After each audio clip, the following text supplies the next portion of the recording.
Check. Yeah, yes, prepare your eyes. I mean, on that word, we can go home. So prepare your eyes. Here comes the lights. Kids can be released. Man, I love that word. If you guys know, the last couple of years we've been preaching on forgiveness, and it's important because repentance and forgiveness opens up the door for unity. It breaks what the enemy is all about, disunity, and the Lord is all about unity. And repentance and forgiveness is the key to the door for unity, and He is calling the church to be unified. And individual pockets of churches as well as the overall capital C church. So, all right, well, tell someone next to you, you're ridiculous. All right? Tell someone else, I'm ridiculous. Yeah, we're in I always say I don't do series, and yet here we are, it's a series. So be ridiculous has been the kind of the overarching theme for the last couple weeks, and it will be for probably next week as well. We've been in 1 Samuel 17. Last week, if I was, I don't know if I gave a title for last week, but I would have called it Courage Over Faith.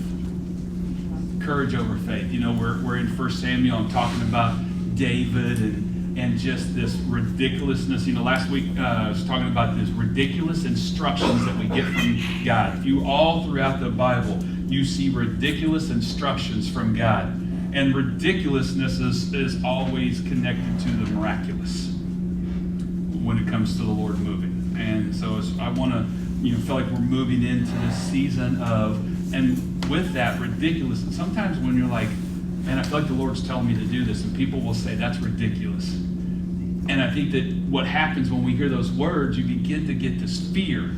Oh, they're right, I'm crazy, I'm not hearing. And instead, what the Lord is going, yes, I am ridiculous, and I'm calling you to be ridiculous as well. And so as the Lord is speaking to us, and we begin to understand where I want us to go in this season is that as the Lord speaks, that you begin to go, I know that the Lord is speaking. I know that this sounds ridiculous. It feels ridiculous, but I'm believing that the miraculous is tied to it, and I'm going to take a leap of faith, and I'm going to go for it. Good. Right? And so this week is going to be called Faith Over Facts. Faith over facts. We love facts. Facts are usually the leading cause of our thought process. They're the leading thing that as we go, we're like, well, I need to look at the facts. Let's read this passage. 1 Samuel 17, 32 and 33 and 34 is where I am. Don't worry about this Philistine, David told Saul, right? I'll go fight him. Saul responds, don't be ridiculous. There's no way you can fight this Philistine and possibly win. You're only a boy, and he's been a man of war since his youth. But David persisted. Saul just laid out facts for him. He just laid out the facts. Coupled it with don't be ridiculous, but then he put the backside of that don't be ridiculous is the facts. How often do you have a ridiculous notion and someone will say that's ridiculous and they couple it with facts to you? Right? Saul said, you can't. Actually, what Saul was saying is he was being realistic. And we have people in our life that'll say, well, I'm just a realist. And then sometimes you need that. Sometimes you need those people that are realistic. But often, the realistic pulls you away from the ability to walk in faith. It pulls you away from that. And the crazy thing about it is if you look at this moment, his facts were based on a scouting report on Goliath.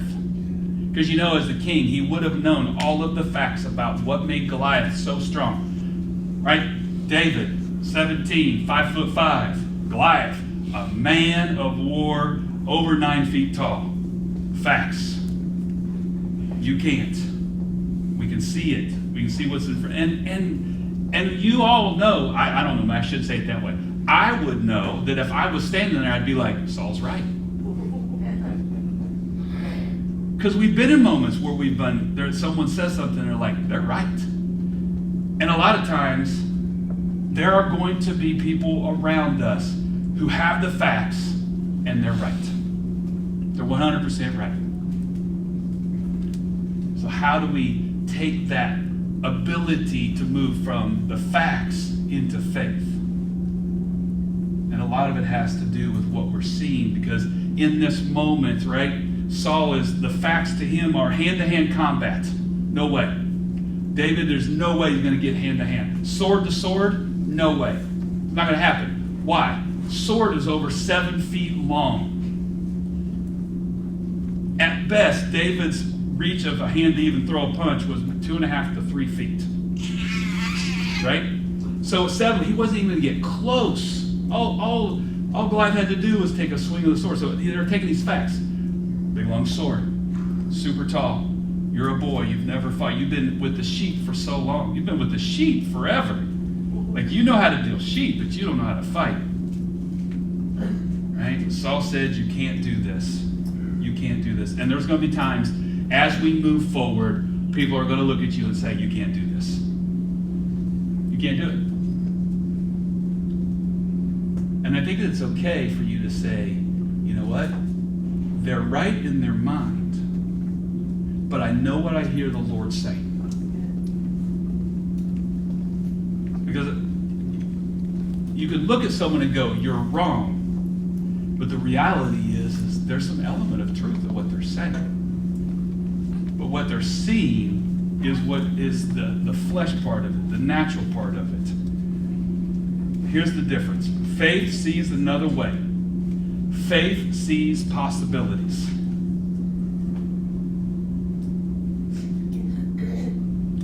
I was thinking about it this morning when the computer crashed. And when I say crashed, it was like, it wasn't that it just shut off. There was like a strange window that popped up that I've never seen before. And it was like, basically, call Apple, you have a problem. And I was like, I actually need the computer later today. I needed to do something for me during the message. And I was like, of all the days, I finally used the computer to do something, and it's going to crash on us.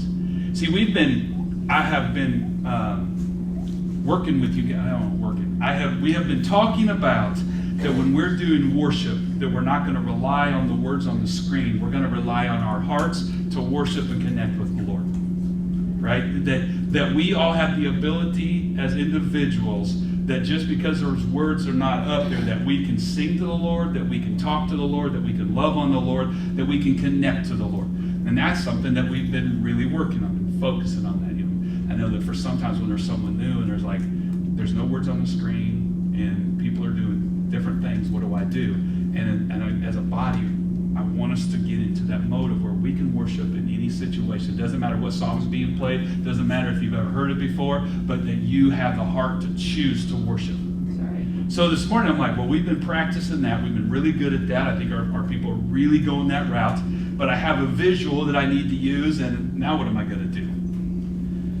And in the moment, it was like, the fact is the computer doesn't work. But Lord, I believe that you had me use this visual later today for a purpose. And so I'm believing this thing's going to start working. And we did what everybody does. We unplugged it and then plugged it back in. And it worked. That's great. So I was like, but for me, I was like, faith sees another way. It's not working, we unplug it. It says it's not going to work, we unplug it. Sometimes we have to unplug from the facts and get plugged back into the faith. Right? Faith is not moved by what we see. Faith is not moved by what we see. And the fact is, most of the time, faith is moved by what we don't see, which is what the Lord's doing in the background, what is going on. That's the reason why 2 Corinthians 5:7 is so powerful, okay? Because we walk by faith, not by sight. But we live in a world where it's so visual. Everything that we see determines on how we take a forward step or a side step or a back step. Because of what we're seeing.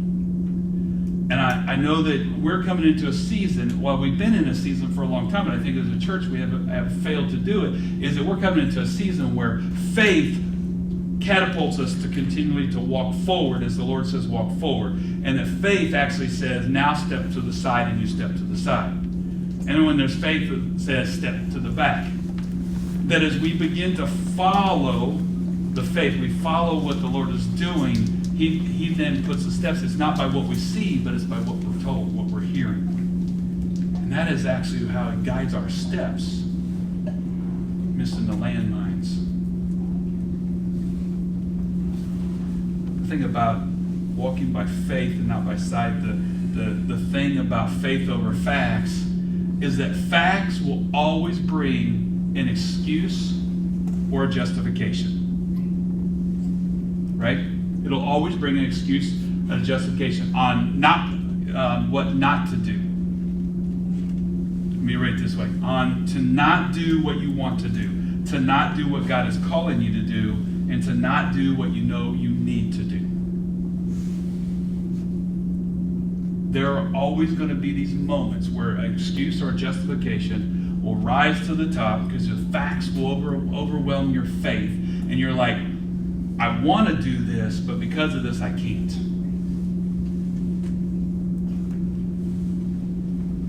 It's that catalyst. It's what we're seeing, what someone else is seeing. It is the catalyst for the thought process of, I can't do that. You actually line up with the Saul, and when they say you can't do it, you go, you're right, I can't do it. And we just kind of go, I'll just throw my hands up. I want to do it. I feel like the Lord's calling me to do it, but I can't do it. And I think that often the question would be is, are we looking at the facts or are we walking in faith?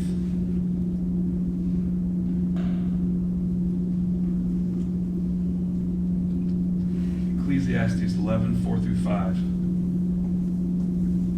Verse 4 says this: farmers who wait for perfect weather never plant. A lot of our excuses and justification in what we're seeing is that a lot of times we're just waiting for the perfect scenario, the perfect, everything that's going on exactly perfect, and then we'll take the step. And that's where we'll move. We're like, okay, everything seems to be exactly the way, so this is going to be easy. This is going to be an easy process. But you know, planning is a hard process. Planning is a hard process. And so I love this, is we're waiting for a perfect circumstance. And the thing about it is something that's in your heart. Something that has been placed in your heart will wait for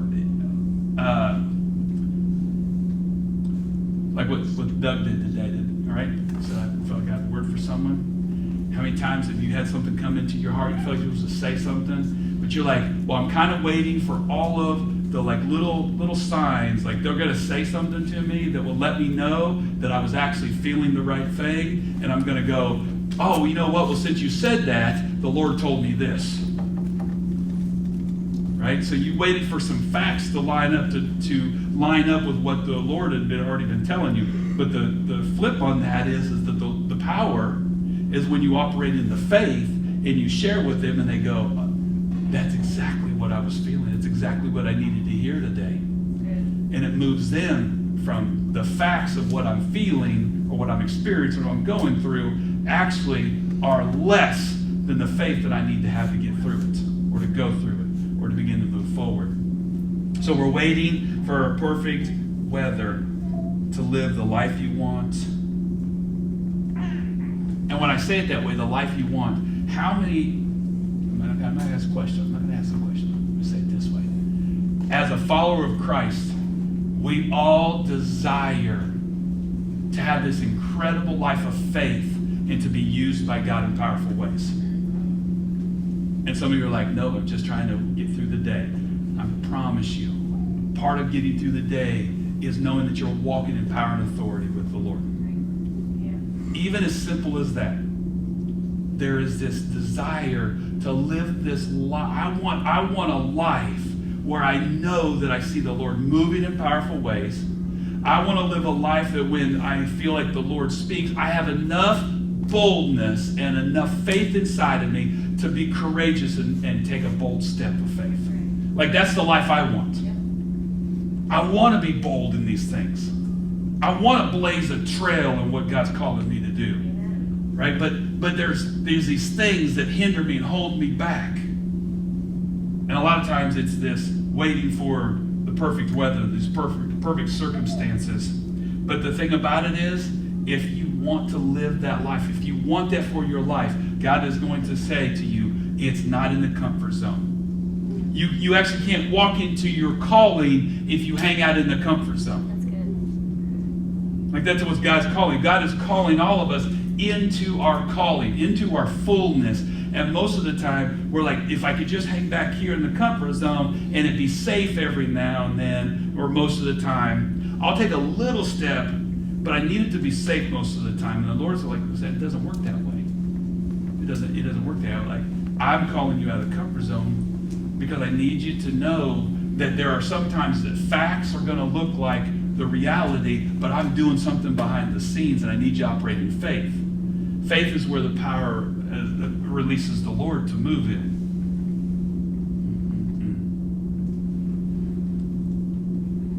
I know I've said this a lot over the last few years, right?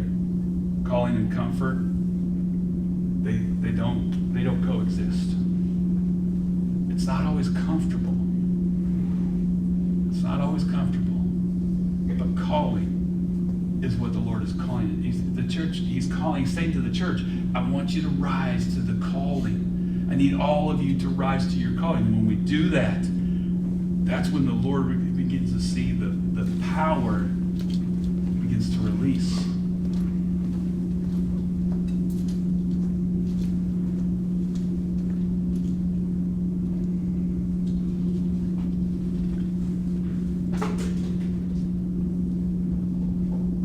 Close your eyes for a minute. Just ask yourself, what does the Lord put on your heart?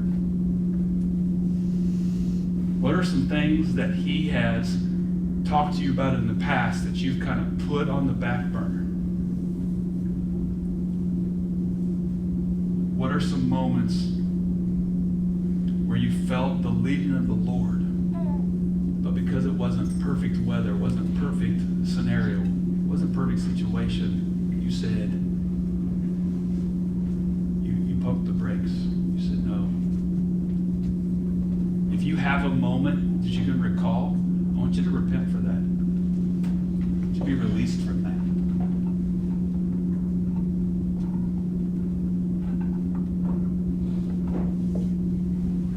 want you to be released from that moment. So begin to talk to the Lord about it. I'm going to use that as teaching moment, Lord.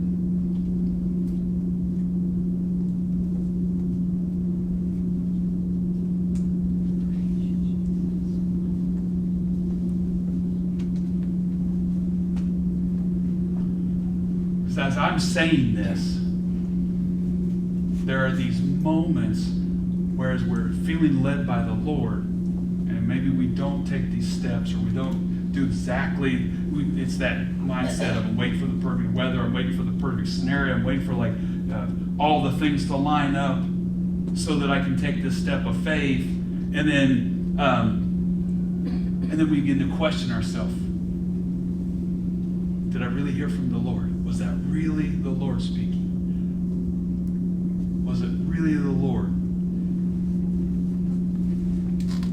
The reason why I had you repent is because often when the Lord's speaking and when we have doubt, we question it, we've got to be able to talk to the Lord and say, you know what, Lord, forgive me for having doubt that you were speaking to me.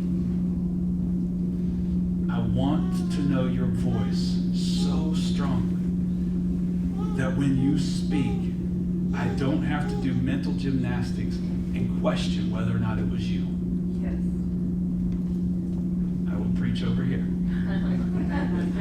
I'm teasing. But I'm just saying that is what the Lord is calling the church to.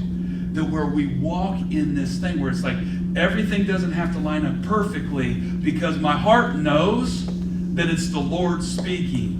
And it may sound ridiculous in my head, and it even sounds ridiculous as it comes out of my mouth. But I know that I know that I know that I know that the Lord said to do it. And I'm gonna operate in it. That's why as we're coming into this, or going into ending year 2, going into year 3, it's vital. It's vital that it's not left on just a couple people to be hearing the voice of the Lord, but that we all are hearing the voice of the Lord so that we all can be moving forward together at the same time. Right? And then when someone's got a little bit of a doubt, we can go, it's okay. Trust me. Walk with me. Be ridiculous alongside of me. We're going to get you there. This is what happens in the church so often is we're moving and there's one or two that are like, I don't know yet. I'm not sure yet. I don't know yet. And it's like, we've got to be speaking into that. We've got to be bringing life into that. We've got to be helping encourage them and go, listen, I know it sounds ridiculous. Will you just take the leap, the 2-step? I'm with you. Listen, if it all falls apart, I'm with you. But how often do we not? All right, Lord, we're going to go there. So this wasn't in my notes, but this is how often do we in a group, someone says, I believe the Lord is saying this, and we're like, that's ridiculous, and we begin to back away from them. Like, you take the leap, I'm not with you. I don't know about all that. Right? And we've got to have this understanding. That's why as we're going into this, I want you to have an understanding that as much as I want you to be ridiculous sometimes because the Lord's being ridiculous in you, I want you to recognize when the Lord's working in someone else and you go, sounds ridiculous, let's go. Right. Because that's where in the increase, like, that's when someone goes, okay, they're with me. And if this falters, at least it's not me by myself, and I'm just going to be like, well, I guess I'm the lone wolf. I'm the only one that doesn't hear from the Lord. But instead, we walk together. We're like, okay, well, we missed it a little bit, but I was with you. The church, that's unity. We're called to be unified in all aspects, in all areas.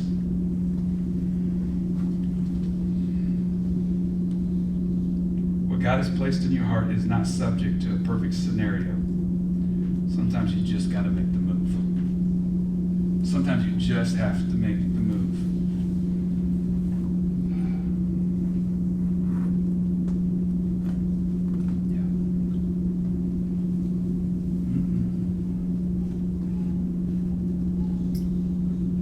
I say it this way because over the years, we've had opportunities to talk to someone, and they'll have this desire.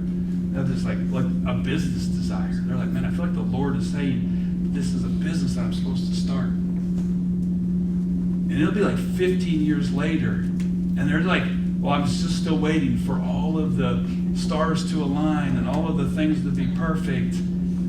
But what's happening is that as time is going, they're beginning to lose faith. They're beginning to. Now there is a thing about wisdom, and there is seeking counsel, and there is this thing about, I feel like the Lord's saying this, you do need to put some things out there to go, okay, there's a few things, right? You don't want to just want to shoot out there and be like, the Lord told me to go start a fishing business. And you like live in the desert. I mean, there is some balance to the ridiculousness. But I've seen this over and over where someone was like, I have this idea, I feel like the Lord's telling me to do it. And they're like waiting for all of the, like, well, I need 17 people to tell me that I was supposed to go start that. I need 17 prophets to speak into me, telling me, you're supposed to do this. When I get number 17, I'll take the chance.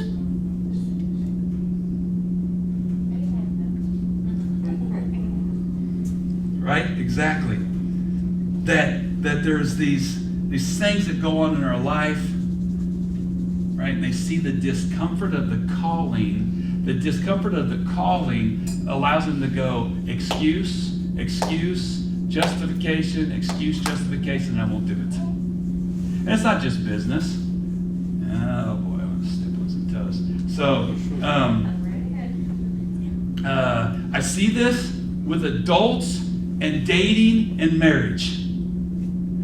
We've been together for 19 years. We have 6 kids. We're really in love. I'm going to pop the question pretty soon. I'm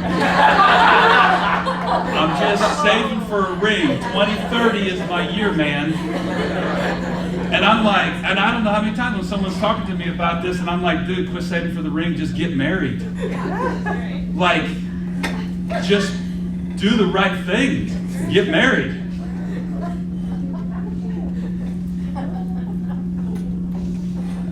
Glad you all laughed. That's way better than I thought I was going to.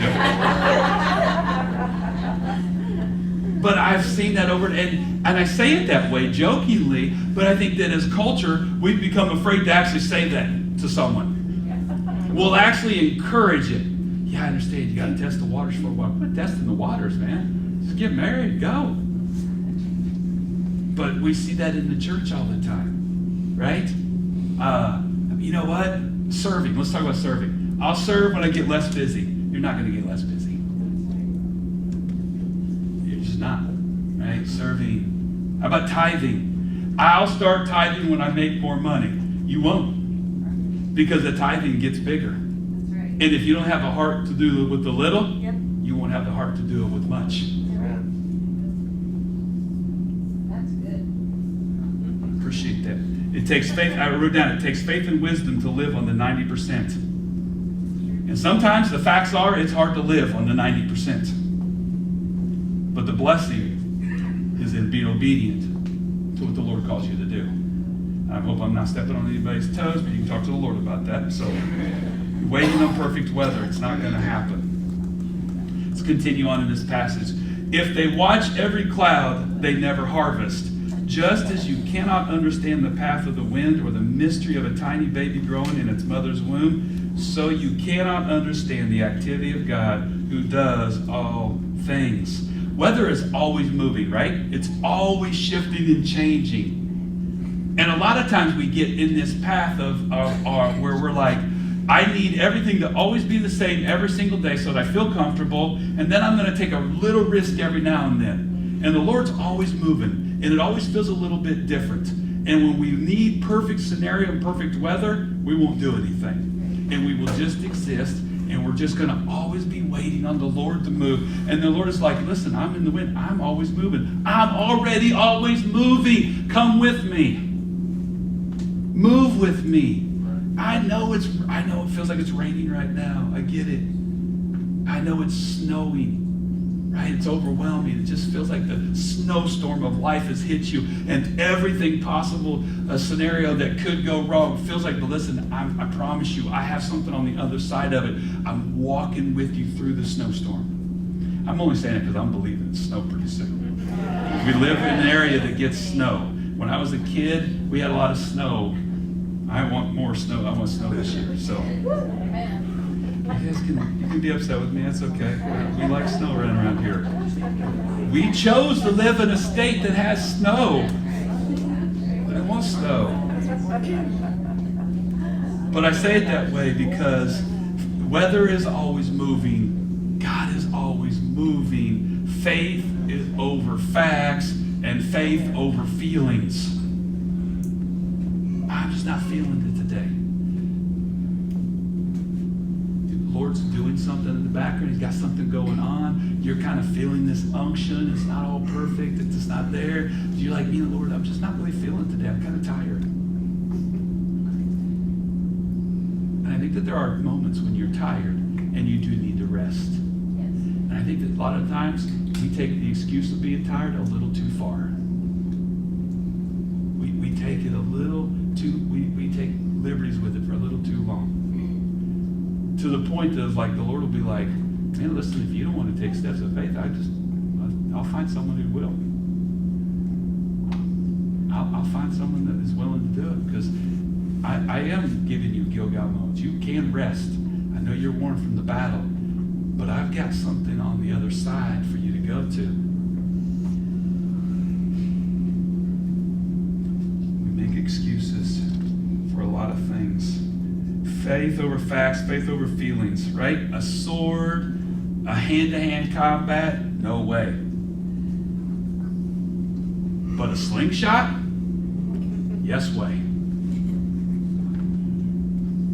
It's this thought of, can't do it hand, can't do the sword, but a slingshot, yeah, let's go. I wrote this down. It's like, I feel like David had to be saying he's too big to miss. Right? I mean, I think when he's like, I know I can't do this, and I couldn't even handle the sword that Saul gave me. I couldn't even hardly carry that stupid thing. But this, that rock, you can't miss him. I've done a lot with this in the past. Keeping his distance, David had a shot, literally. That was way funnier in my head. But I told you, when I read the word, like, I get these visual pictures, and in this visual, to me, when he's got this in his mindset, I know I can't fight him. Saul's already told me that I can't fight him hand-to-hand combat, but I got a shot with a sling. But what he's seeing, what his eyes are seeing, is the Philistines laughing at him and the Israelites rolling their eyes at him. You all had people around you that roll their eyes, right? When you're like, man, the Lord's telling me to do something, they're like, oh, there goes that radical Christian, that radical person in faith. They roll their eyes at you. That's David's scenario. That's his reality that he's looking at. He's looking at that. He's like, he sees it.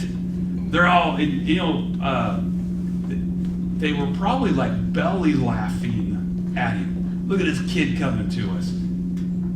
They're like, that's the scenario that I'm seeing, right? They're laughing.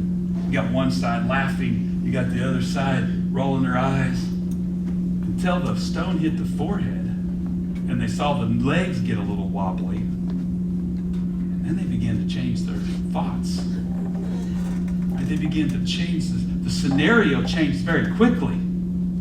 The ones that were laughing at him went, uh-oh. And the ones that were rolling their eyes were like, maybe he's onto something. And we experience that with people, right? When we're like, I feel like the Lord is saying to do this, and you take a step of faith, and they were like, you're ridiculous, you're just crazy. And then when they see the Lord begin to move, they're like, why didn't I come along with you? Why didn't I have faith to come alongside you? I actually would like to revel in a little bit of that now. And that was the scenario that he was in. And the crazy thing about it is that the ones that were rolling their eyes, they got to celebrate. They got to celebrate because David took a step of faith. And that's why we are called to take steps of faith, because when it's a testimony, when people see, when we begin to trust and walk with the Lord, what they begin to see is go, okay, you know what? It sounded ridiculous. It looked ridiculous, but I would like to be able to celebrate on some of my own victories. I don't always want to have to live on everybody else's victories. I want to be able to celebrate some of my own victories. And it opens up these conversations that we begin to have. This is the reality of all this. This is where I'm trying to get to. This has to do with sight. You see, Saul saw the situation in Goliath in one way. He saw him in hand-to-hand combat. That's the only way he saw. That's how Saul saw him. Saul saw him. Say that fast a lot of times, right? But David saw the same giant in a different way. How you see your giant, how you see the things in front of you, are you going to see what's in front of you based on facts or based on faith? Because facts are based on sight. Faith brings sight. It lines us up. Same issue, different vision. Same issue, different vision. You have a lot of situations in front of you that are requiring you to say, same situation, I need a different vision. There are some facts in front of me that if Saul were standing with me, like, you can't. But how, Lord, can I see it in your way? How do I see it how you see it? Right? Same issues, different way. Same life. You've been living the same life. How could you see your life in a different way? If your vision begins to line up with what the Lord is doing, how would you see your life differently? I apply that to this town. I'm all the time asking the Lord, Lord, I want to see this community how you see this community. I've lived here most of my life. I know how I see it, but how do you see it?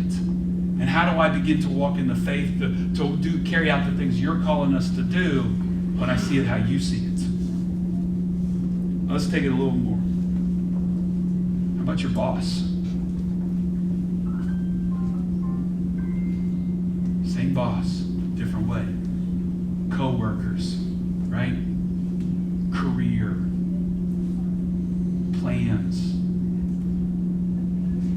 Same career, different vision. I say it that way because I do a lot of talking with people, and one of the things I'll hear when it comes to jobs, this is what I hear a lot of times: I just need a new career, I need a new job. And I would challenge that and say, I actually think you need to see your job with a new vision. Because the Lord may not give you a new career right now. He may not give you a new career path. So if you're going to be there, instead of begrudging it and disliking it and not being a good employee, how could you see it with a vision for God, why God has you there, and what you would begin to do there differently instead of the same old way? Same marriage, a different way. Same kids, a different way. And then the same opportunities, a different way. There are a lot of opportunities that present themselves in front of you where it's like, I've had that opportunity before. I've had that opportunity before. But how would you see it in a different way where you actually I don't say it that way, where you begin to go, I know what I see, but now I'm beginning to see what the Lord sees. And now, instead of a normal way I would have this communication, this conversation with them, this is actually what the Lord is wanting me to do and say. Same things, different ways. I'm going to ask this question. Don't raise your hand. But I would say, how many of you are saying, I'm praying for a new thing for 2022?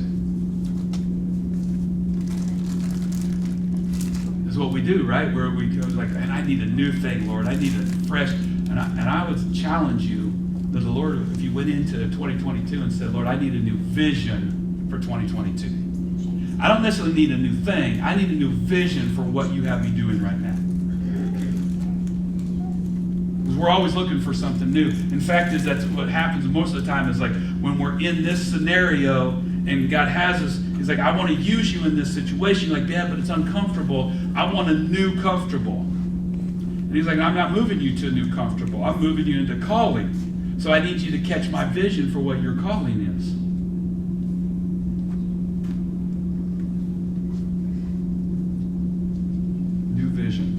Instead of changing circumstances, God is always looking to change your eyes. But that's what we do most of the time, right? We're always looking for the new circumstance instead of saying, Lord, how would you like me to see this situation? The reality is this, and I've seen this so many times within myself, where I'm like, Lord, I need a change. I need something new. But because I haven't changed my vision, when I get into the new situation, I just mess that up too. I didn't have a new way to see it. I had my old thought process. I was able to just continue to operate in my way of seeing and doing things. And so when I got there, it was the exact same thing. And it wasn't long before I was like, man, Lord, I really need a new thing. I need a change of scene here. I need a new scenario to happen. And as we're ending 2021 and going into 2022, I do believe that there is this call to not only be able to hear the voice of the Lord, not only know that your faith increases because you know that you know that you know, but that you actually begin to get new spiritual eyesight for what God is doing. New vision, not a new thing.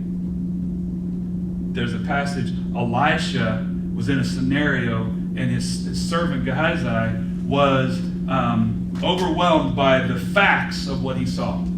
He saw this vast army pressing in on them. And what I love about this passage was a scenario to change the vision, not the situation. Because what he says to him, he didn't say, you know what, I know he's scared right now, Lord, strike them all dead. What he said was, open his eyes. And when his eyes opened up, he saw this vast army of the Lord. And he saw, whoa, there's more of them who are for me and with me than those that are against me. And I would challenge us, that's the kind of eyes that we need to have. We need to be able to go into situations and be able to say, Lord, open my eyes. Open my eyes to what you're doing. See the same thing a new way. We've been on money quite a bit today, so how about this? Instead of praying for more money all the time, what if we could say in a new way, Lord, what do you want me to do with the money I have right now? Right? Because actually there's a part of that makes the word come alive. Jesus said if you're faithful with a little, he can make you ruler over much. That's not just money. But a lot of times we have these scenarios, we have these things, and if I could have more of this, then I could do this. And Jesus is like, no, listen, I need your eyes to be able to see how you can be faithful with the little, and then I can make you ruler over much. If I had more of this, I would do this. If I had more of that, we could do this. If I had, the only thing you need is more faith. More faith is the thing that you need. More obedience is the thing that you need. Better vision, spiritual vision is the thing that you need. God isn't looking to give you more until you can change how you see what you already have. Right? And you can apply it to anything. Anything that you have. Now, he can't give you more seconds in the day, but he can give you the ability to use the seconds better.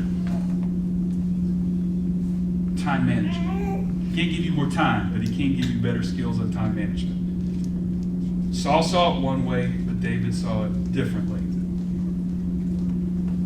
October 20th, 1968, changed the Olympic Games forever. Anybody know what that was?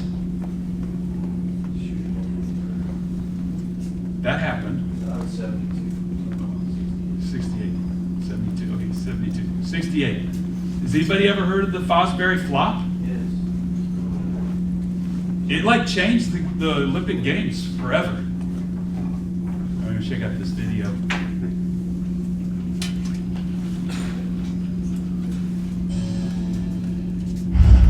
Olímpicos de México. The Olympic high jump changed forever on October 20th, 1968. The location was Mexico City. All was normal until a gangly 21-year-old civil engineering student in mismatched running shoes did this. That man's name was Dick Fosbury. And although it may not seem unusual to your eyes now, in 1968 it was revolutionary. On that day in Mexico City, the Olympic Games saw its first Fosbury flop, and it has rarely seen anything else ever since. The high jump has been a part of the Olympic Games since the beginning. Faster, higher, stronger, it's there in the motto. And down the years, techniques have changed to inch that little bit higher. What started with a standing jump went through a period where scissors were the vogue. Then a straddle and the Western roll. Each a little better than the last. But over in Portland, Oregon, in the mid-1960s, the young Dick Fosbury was a lousy straddler. He watched his hero Valerie Brumel break record after record, but the only thing Fosbury broke was his hand. Someone had bet him he couldn't jump over a chair, and he couldn't. But that was before Fosbury tried something new. He married up his engineering know-how with what his body was doing naturally as he ran up to the bar. Fosbury applied some mechanics and learned that by arching his back, a jumper's center of gravity can stay below the bar, even as the body sailed over it.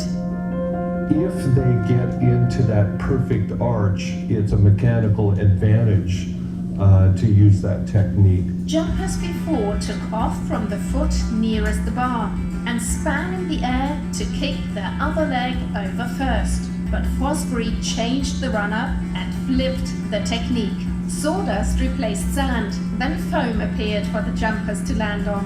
It was all in place for Fosbury to give it a try.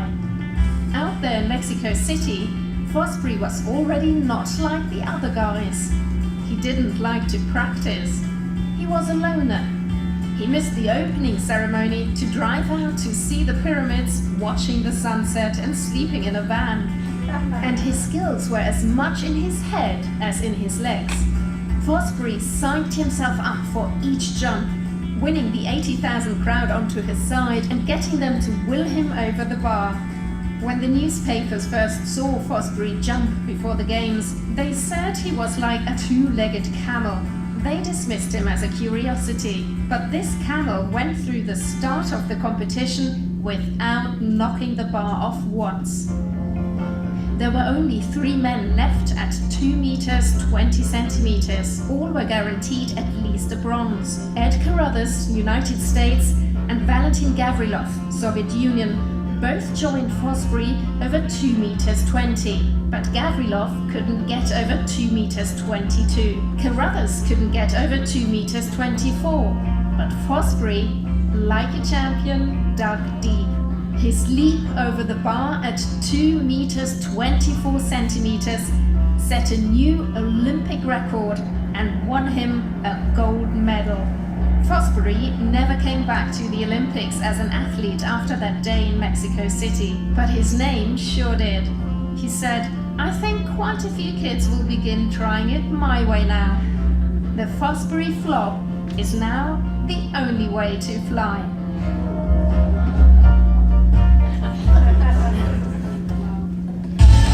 Fosbury flop. Now you know.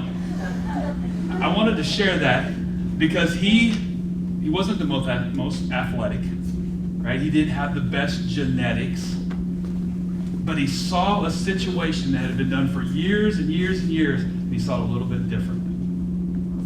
And they thought he was ridiculous. If you saw it in the video, but as you read about it, like he really came under a lot of scrutiny. They really made fun of him. A lot of it had to just do with his appearance. He didn't look like the normal Olympic athlete, you know, and the fact that, like they said, he wouldn't practice. He did all these things different. How often do we have these scenarios and situations going on around us that they've been the same over and over and over and over, and the Lord is going, I want you, if you could see it my way, right? Maybe there's something the Lord wants to do through you where you see it something different, and He's going to call it some kind of something. You're naming the flop after it. I don't know. The interesting thing to me is, you know, here we are, like over 50 years later, and one person in here knew what the Fosbury flop was. But I think that this stands to reason as we see this, is an understanding that if we choose to see something differently, it may seem ridiculous. It may seem like there's no way this is going to happen. But as we are operating in faith, we're operating in this that you know, it begins to take the ridiculous and turn into the miraculous. And when he cleared that height, I mean, some of the articles literally were, it's a miracle. Because for years, decades, there was a height mark that was never really pushed forward. I mean, they never went past it. This was always the mark. And I think about that, and I think that that's how we often settle in with church and with God and with our walk. And we're like, it's kind of right here, Lord. This is as high as I can get with you. And He's like, now listen, I've got some things that are going to feel like a flop and they're going to look ridiculous, but I'm actually wanting to elevate you higher in my calling on you and your faith in me and your trust in me. And so I think the question is, are you up for that? Fosbury's flop. Fosbury had the advantage because he could see something differently. Simply put, I'm going to worship team up because this is what I want to know. I'm going to say this one of these last words. One of the last things I want to say is faith is creativity. He was pretty creative in what he came up with. He had some mechanical engineering knowledge. And when he took the knowledge coupled with a little bit of a crazy idea, it was very creative. You know, there are a lot of times as God's calling you into things that it's going to take some creativity to make those things happen. The beauty of that is our Father, the creator of the universe, has the ability to put creativity in you when we can see it his way and not our way. A lot of the times, our vision takes all the creativity out. We will, that's an excuse and a justification we'll throw out. I'm not creative. You were created by a creator who was creative. You have creativity inside. You can be creative in your thought process, in your actions. You can be creative. So I want you to close your eyes. We're going to go back into worship. I believe that the Lord wants us to minister to those who will allow us. That maybe you've had moments where you believe the Lord was calling you to do something and you made those excuses, but you still have a burning desire for that. You still have this yearning to do the thing the Lord's called you to do. And how can we come alongside and pray with you and be in agreement with you and begin to give you the ability to take steps of faith?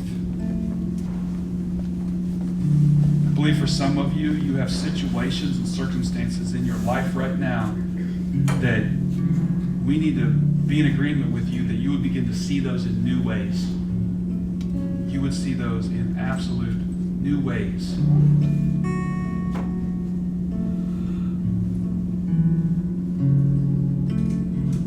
That there are actually scenarios and situations and circumstances that you're in right now that I believe, just like Daniel when he was in the fiery furnace, when he came out, he wasn't burned and he didn't smell the smoke. I believe that the Lord's want to give you new vision so as you come out of those circumstances and situations that you won't be burned and you won't smell the smoke.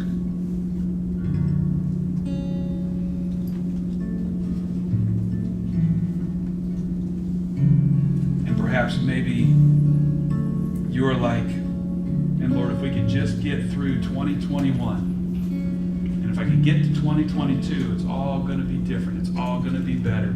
It's all going to be so much better. And maybe we could pray with you today about how you would have a new vision for 2022, and that you don't take in the same concepts and the same mindsets and the same belief system into 2022, that you actually go in with a new vision of what God's wanting to do. Would you begin to connect with that? So as we go into worship, I'm going to go back to the back. Elders will be available. There's others that can pray with you. But I believe that God is wanting to move you into a season of faith over facts. That we would partner with you in that. Be in agreement with you in that. Be an encourager to you.